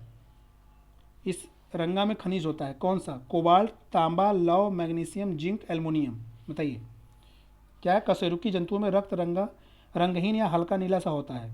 सामान्यतः इस रक्त में हीमोसाइनिन रंगा होती है कौन सा? क्वेश्चन नंबर 70, तो ऑप्शन नंबर 2 तांबा। ठीक है, अकशेरुकी की बात हो रही, कशेरुकी नहीं, अकशेरुकी नॉन वर्टिब्रेट्स, तांबा होता है। ठीक है, चलिए नेक्स्ट क्वेश्चन। रक्त किसका संचरण करता है? श्वसन गैसों और पोषक पदार्थों का, श्वसन गैसों और अवजात पदार्थों का, श्वसन गैसों, पोषक पदार्थों, अवजात पदार्थों का, मात्र ऑक्सीजन का। 71 का आंसर, तो ये हर किसी को पता हो जाएगा। ऑप्शन नंबर थर्ड का, 71 का ऑप्शन नंबर थर्ड, श्वसन गैसों का भी करता है, पोषक पदार्थों का, अवजात पदार्थों का, वेस्ट मटेरियल का भी करता है। ठीक है, एक्सक्रीटरी मटेरियल का भी। रक्त होता है एक प्रकार का क्या? तरल मैट्रिक्स, कोशिका पिंड, अंग, तरल संयोजी ऊतक, वसा ऊतक, तंतुकी ऊतक। बताइए तो रक्त क्या होता है? 72 का आंसर, तो ऑप्शन नंबर 4 एक तरल संयोजी ऊतक है, ये हर किसी को पता है। लसिका रुधिर से किस लक्षण से भिन्न है? किससे अलग है लसिका? WBC की अनुपस्थिति, RBC की अनुपस्थिति, प्रोटीन्स की अनुपस्थिति, जल की बहुतायत। मैंने लसिका और रुधिर में अंतर लेक्चर वाले क्लास में डिफरेंसेस भी करवाए हैं, बढ़िया लेक्चर चलाया लसिका पे। ठीक है, तो 73 का आंसर क्या हो जाएगा? तो 73 का answer option number second, RBC की अनुपस्थिति। लसिका में RBC नहीं होती बल्कि WBC पाई जाती है, इसलिए जो हमारी लसिका होती है, लिम्फ जो होता है, ये किस नेचर का होता है? चलिए नेक्स्ट क्वेश्चन क्या है? क्वेश्चन नंबर 74, किसके कारण रुधिर लाल दिखाई देता है? ऑप्शन 1 हीमोसाइनिन, साइटोक्रोम, हीमोग्लोबिन, पर्डहरिम। बताइए 74 का राइट आंसर क्या हो जाएगा? तो क्वेश्चन नंबर 74 का राइट आंसर साथियों क्या हो जाएगा? आपको पता ही है, सभी को आंसर इसको पता है, ऑप्शन नंबर थर्ड हीमोग्लोबिन। ठीक है, next question, question number 75, haemocyanin कारण तो आप बताएंगे कमेंट बॉक्स में, मैंने ऊपर बताया है कि किसके कारण हीमोसाइनिन की वजह से ब्लड कैसा होता है, और पर्डहरिम आपको पता ही है क्या होता है, साइटोक्रोम भी पता है। ठीक है, नेक्स्ट क्वेश्चन क्या है? मानव के लाल रुधिराणु होते हैं गोल केंद्रकीय, उभयावतल केंद्रकीय, अंडाकार केंद्रक विहीन, उभयावतल तस्तरीनुमा केंद्रक विहीन। बताइए क्या ऑप्शन हो जाएगा राइट आंसर? बताइए तो इसका 75 का आंसर क्या हो जाएगा साथियों? क्वेश्चन में 75 का आंसर हो जाएगा ऑप्शन नंबर 4। पता है कि उभयावतल होता है, तस्तरीनुमा और केंद्रक विहीन होते हैं। ठीक है, जिसको बाइकनकेव बोलते हैं ना। नेक्स्ट क्वेश्चन क्या है? 76, रुधिर और कोशिकाओं के बीच रासायनिक आदान प्रदान किसके माध्यम से होता है? रुधिर और कोशिकाओं के बीच। ठीक है, यानी कि ब्लड में जो भी न्यूट्रिएंट मटेरियल है, जो भी गैसेस का एक्सचेंज करना है, तो किसके थ्रू होता है? लिम्फ के थ्रू, प्लाज्मा के थ्रू, जल के थ्रू, ऊतक द्रव्य के थ्रू। तो इसका भी आंसर पता होना चाहिए, 76 का भी इजी क्वेश्चन है। तो ऑप्शन नंबर 4 ये होता है ऊतक द्रव्य के थ्रू, टिश्यू फ्लूइड के थ्रू। ठीक है, क्योंकि सेल और ब्लड कैपिलरीज के बीच में जो भरा होता है वो क्या होता है? टिश्यू फ्लूइड तो होता है। ठीक है, लेक्चर वाले वीडियो में मैंने आपको बताया है। नेक्स्ट क्वेश्चन, रुधिर और ऊतक द्रव्य के बीच रासायनिक आदान प्रदान किसके माध्यम से होता है? क्वेश्चन रिपीट हो गया शायद लग रहा है। अच्छा, किसके माध्यम से होता है? सिराएं, धमनियाँ, रुधिर केशिकाएं, लिम्फ। मैंने ऊपर अभी जस्ट बता दिया 77 का आंसर। तो इसका आंसर क्या हो जाएगा? ऑप्शन नंबर थर्ड, रुधिर केशिकाओं, ब्लड कैपिलरीज के थ्रू। ठीक है, चलिए नेक्स्ट क्वेश्चन क्या है?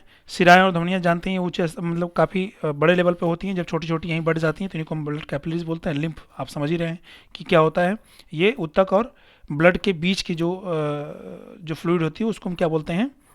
हाँ, लिम्फ बोलते हैं। ठीक है, नेक्स्ट क्वेश्चन क्या है? 78, श्वेत रुधिराणु किसके द्वारा विभाजित होते हैं? माइटोसिस, मेयोसिस, एमाइटोसिस, विभाजित नहीं होते। व्हाइट ब्लड कैप्सूल्स की बात कर रहा है क्वेश्चन नंबर 78, श्वेत रुधिराणु। तो 78 का आंसर क्या हो जाएगा? माइटोसिस डिवीजन द्वारा वो डिवाइड होते हैं। मेयोसिस में क्या होता है? ये मीन्स सेक्स क्रोमोसोम्स में केवल ऐसा मेयोसिस डिवीजन होता है। क्यों? क्योंकि इसमें क्रोमोसोम्स नंबर क्या होते हैं? हाफ हो जाते हैं, 2 होता है, डिवाइड होकर के क्या NN बना देता है। ठीक है, और क्या होता है? ए माइटोसिस भी दूसरी चीज़ होता है, विभाजित नहीं होते, तो ऐसा तो है नहीं। WBC की बात कर रहा था।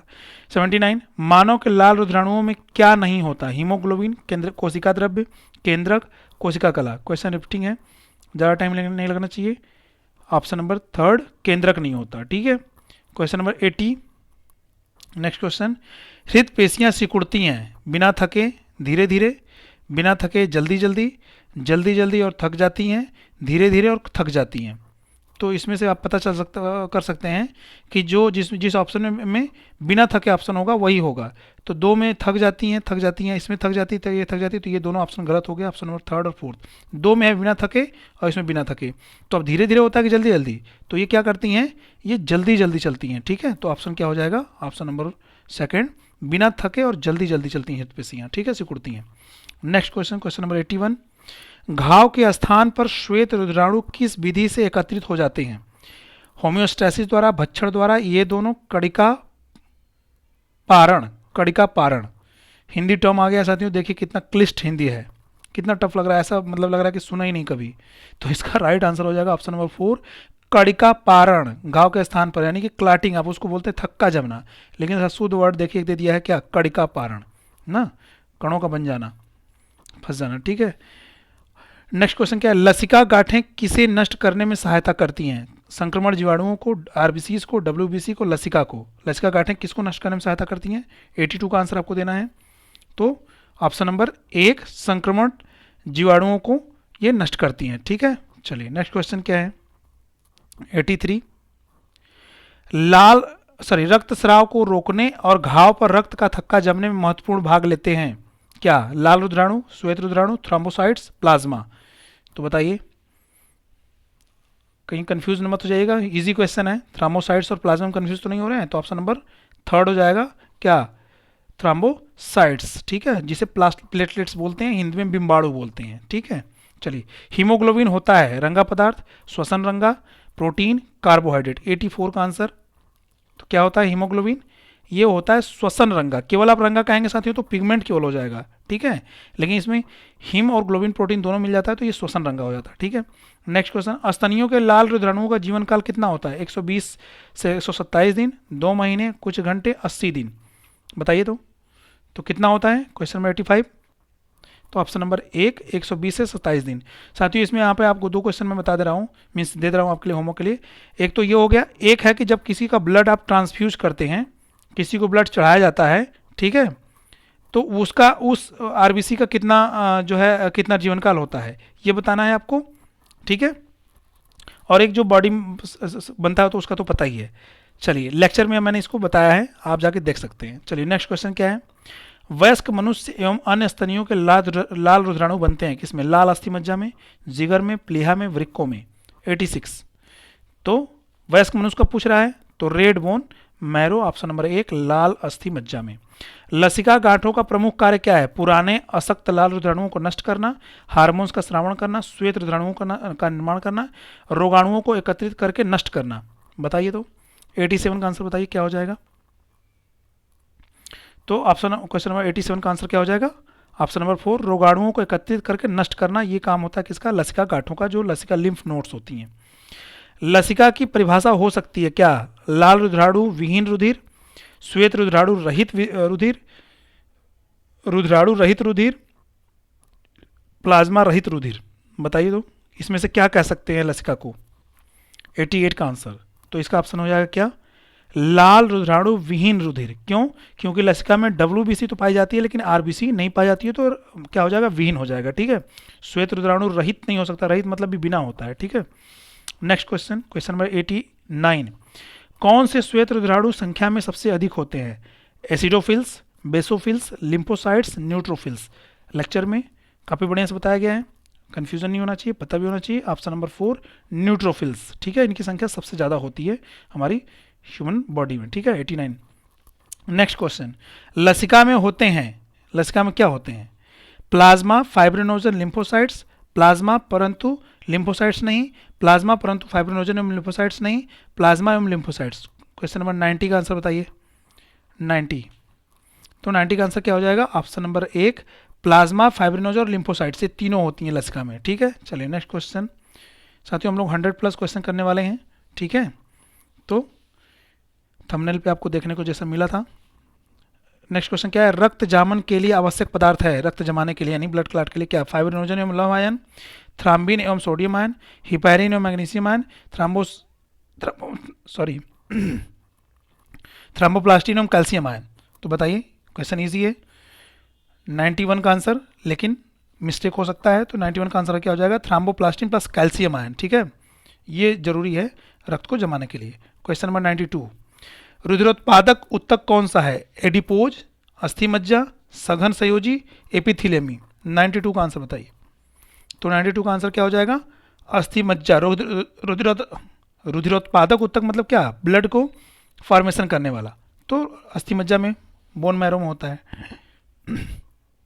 नेक्स्ट क्वेश्चन, मनुष्य के लाल रुधिराणु केंद्रक विहीन होते हैं क्योंकि केंद्रक की आवश्यकता नहीं होती, रुधिराणु वास्तविक कोशिकाएं नहीं होती, केंद्रक प्रारंभ से ही नहीं होता, केंद्रक विकास के दौरान समाप्त हो जाता है। बताइए तो 93 का आंसर क्या हो जाएगा, तो क्या हो जाएगा ऑप्शन नंबर 4, केंद्रक विकास के दौरान समाप्त हो जाता है। ठीक है, अभी आप लेक्चर देखेंगे तो उसमें आपको, जब मैंने बताया कि जब बच्चा फीटस में होता है तो उसमें बच्चा जब माँ के गर्भ में होता है, भ्रूण के रूप में होता है, तो उसकी आरबीसी में केंद्रक होता है। ठीक है, ये क्वेश्चन पूछा जाने वाला है, पूछा जा सकता है, आपको ध्यान रखना है।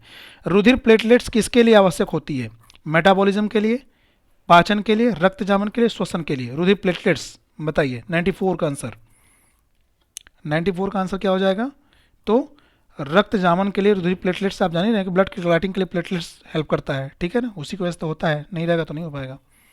नेक्स्ट क्वेश्चन, श्वेत रुधिराणुओं का कार्य क्या है, ऑक्सीजन का संवहन, कार्बन डाइऑक्साइड का संवहन, पोषक पदार्थों का संवहन, शरीर में की रोगाणुओं से रक्षा। तो ये किसी को बताना नहीं है, हर किसी को आंसर पता है कि WBC रोगाणुओं से रक्षा ही करते हैं हमारी बॉडी में। मानव के रक्त का pH, थोड़ा सा ठीक क्वेश्चन है, बताइए तो, ये भी हालांकि कुछ नहीं है, बता सकते हैं अगर आपको पता है। तो मानव का pH, ह्यूमन बीड, हमारी बॉडी का pH मीन्स ब्लड का pH क्या होता है, एसिडिक होता है कि क्षारीय होता है, अल्कलाई होता है, एसिडिक नहीं होता है। और 7 से नीचे जितनी भी होती हैं वो सब क्या होती हैं, वो एसिड होती हैं। तो देखिए ये भी 7 से कम है, ये ज़्यादा हो गया, और ये भी कम है, तो ये दोनों तो कट गया, फर्स्ट और थर्ड। अब बचा ये और ये, सेकेंड और फोर्थ, तो क्या हो जाएगा, ये बहुत ज़्यादा बेस हो जाएगा, ऑप्शन नंबर 4 7.4 होता है। ठीक है, 96 का आंसर। चलिए नेक्स्ट क्वेश्चन, 97 का आंसर साथियों क्या हो जाएगा, रक्त का थक्का जमने में सहायक थ्राम्बोप्लास्टिन को रक्त में कौन मुक्त करता है, रक्त की प्लेटलेट्स, श्वेत रुधिराणु, यकृत, इनमें से कोई नहीं। 97 का आंसर बताएं। तो 97 का आंसर क्या हो जाएगा, रक्त की प्लेटलेट्स ही तो थ्राम्बोप्लास्टिन को रक्त में मुक्त करती है। ठीक है, श्वेत रुधिराणु को कोई मतलब ही नहीं है, यकृत कोई मतलब नहीं है। हाँ, एक क्वेश्चन आपसे पूछा सकता है कि बताएंगे कि आप ये जो होती है हिपैरिन का फॉर्मेशन कहाँ होता है, बताइए तो, हिपैरिन का फॉर्मेशन किस अंग में होता है, कमेंट बॉक्स में मैसेज करेंगे आप। नेक्स्ट क्वेश्चन, हृदय की धड़कन का नियंत्रण विशिष्ट प्रकार के हृदय पेशी तंतु करते हैं जिन्हें कहते हैं क्या, टीलोडेंड्रिया, नोडल तंतु, मायोनीम, कोलाजन तंतु। हृदय की धड़कन का नियंत्रण विशिष्ट प्रकार के हृदय पेशी तंतु करते हैं जिन्हें कहते हैं, क्या कहते हैं बताइए। बढ़िया क्वेश्चन है, 98 का आंसर बताएं। तो उसे क्या कहते हैं, नोडल तंतु कहते हैं, जो हमारी जो नोट्स होती हैं, एसए नोड, एवी नोट की बात कर रहा है। क्वेश्चन नंबर 99, स्तनियों के लाल रुधिराणुओं की उभयावतल आकृति से क्या लाभ है, बताइए। हमारा जो ब्लड है ह्यूमन बीड का या वर्टिब्रेट्स का, उनका जो शेप है वो बाइकॉन्केव है, मतलब बीच में उभरा हुआ, किनारे पतला। ठीक है, तो ऐसा क्यों है, उसका क्या प्रॉफिट है या क्या बेनिफिट है, सॉरी प्रॉफिट नहीं, क्या बेनिफिट है। अधिक हीमोग्लोबिन का निर्माण, रुधिराणुओं के धरातल तनाव को कम करना, हीमोग्लोबिन के लिए अधिक स्थान उपलब्ध कराना, तल क्षेत्र को बढ़ाना। बताइए तो 99 का आंसर क्या हो जाएगा, तो 99 का आंसर क्या हो जाएगा, ऑप्शन नंबर 4, तल क्षेत्र, मतलब सरफेस। ये जो ऐसे है, तो ये जो इसका सरफेस है ना, देखिए ये बढ़ गया ना, अगर ये बस ऐसे रहता तो नहीं होता। आप इसको जो ये सर्कल वे में है इसको, और इसको ऐसे करेंगे, तो इसको जब इसको सीधा करेंगे इसको ना, तो ये इससे लंबा हो जाएगा, इस वाले से लंबा हो जाएगा। ठीक है, तो ऐसे करने से क्या होता है, ये तल क्षेत्र इसका बढ़ जाता है। ठीक है, एरिया बढ़ जाता है, सरफेस एरिया बढ़ जाता है। नेक्स्ट क्वेश्चन 100, रक्त का थक्का किसकी सहायता से जमता है, प्रोथ्राम्बिन, कैल्शियम, फाइब्रिनोजन, ये सब। 100 क्वेश्चन नंबर 100। तो राइट आंसर क्या हो जाएगा, सभी को पता है कि ऑप्शन नंबर 4, क्योंकि सभी की जरूरत पड़ती है। ठीक है, ये सब। नेक्स्ट क्वेश्चन 101, लसिका रक्त से भिन्न होती है क्योंकि इसमें होते हैं क्या, केवल WBC, अधिक RBC और WBC, अधिक WBC और RBC, RBC और WBC। तो इसका आंसर क्या हो जाएगा, जहाँ जहाँ RBC दिया है वो सीधे गलत हो जाएगा। तो ये कट, ये कट, ये कट, तो आंसर ऑप्शन नंबर एक केवल WBC होती है। ठीक है, चलिए नेक्स्ट क्वेश्चन। रक्त जामन के लिए आवश्यक कीटायन क्या है? Sodium ion, calcium ion, zinc ion, potassium ion. तो 102 का क्वेश्चन आंसर क्या, राइट आंसर क्या हो जाएगा? तो रक्त जमाने के लिए क्या जरूरी है? तो option number second calcium ion. ठीक है, नेक्स्ट क्वेश्चन क्या है? अस्थि मज्जा में लाल रुधिराणुओं के बनने की प्रक्रिया क्या है? Leucocytosis, haemolysis, erythropoiesis, haematocrit. बताइए 103 का आंसर, 103 का आंसर क्या हो जाएगा? तो ऑप्शन नंबर थर्ड एरिथ्रोपोएसिस बोलते हैं। लाल अस्थि मज्जा में जब रेड बोन मैरो में ब्लड का फॉर्मेशन होता है तो उसे हम एरिथ्रोपोएसिस बोलते हैं। नेक्स्ट क्वेश्चन, इनमें से कौन सा लिम्फॉइड अंग नहीं है, यानी जिसमें लिम्फ नहीं है? ठीक है, थाइमस, तिल्ली, टॉन्सिल, यकृत। ये क्वेश्चन पूछता है साथियों कि कौन सा इसमें लिम्फॉइड नहीं है, बताइए। तो बताइए, देखिए मैं कुछ चीज़ें बता दे रहा हूँ कि त्वचा की जो एपिडर्मिस है, ठीक है, बालों, पंजों, नेत्रों की कनिका, ठीक है, कनिनिका, अधिकांश उपास्थियाँ जो हमारी बॉडी में है, मस्तिष्क, मेरुरज्जु हो गया, हमारी बैकबोन, प्लीहा हो गई, ठीक है, तथा अस्थि मज्जा के अतिरिक्त क्या है?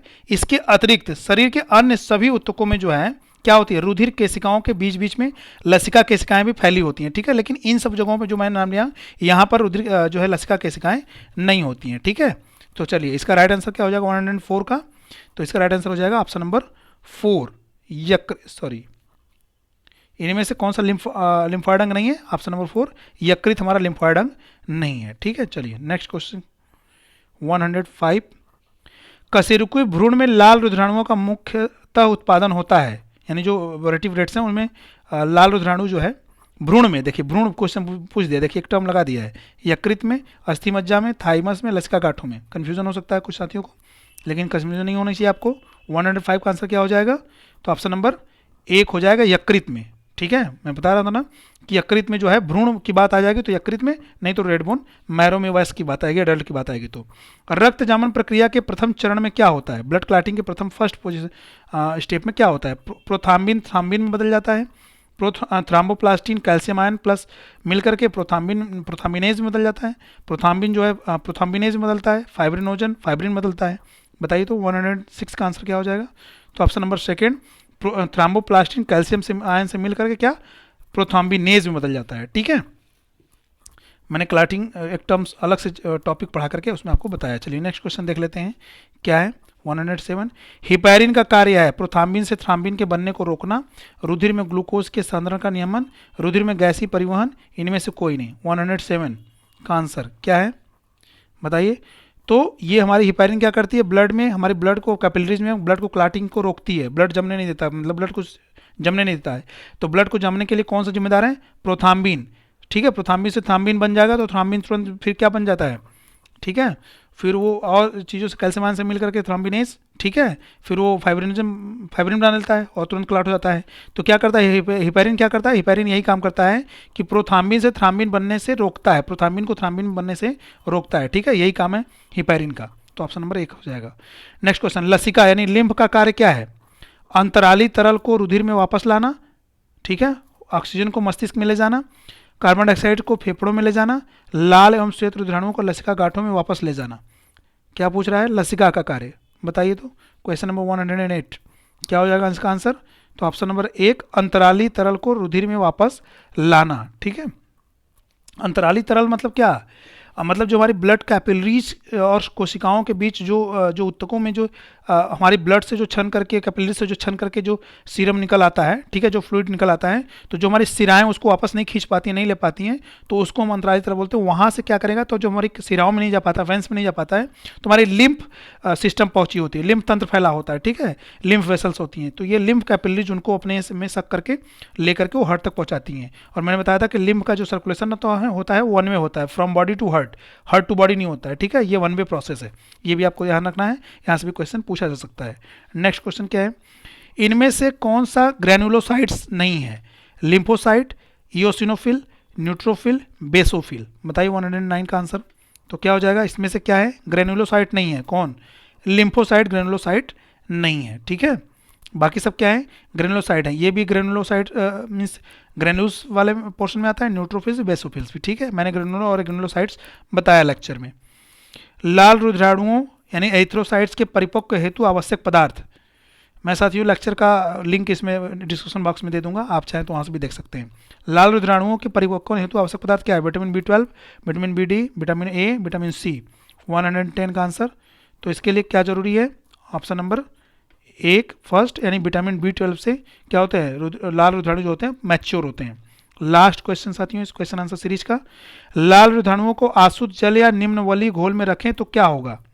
बताइए। आसुत जल यानी हाइपोटोनिक सोल्यूशन, सिकुड़ जाएंगे, गोल हो जाएंगे, फूल कर फट जाएंगे, अप्रभावित रहेंगे। बताइए। तो 110 का आंसर तो क्या हो जाएंगे?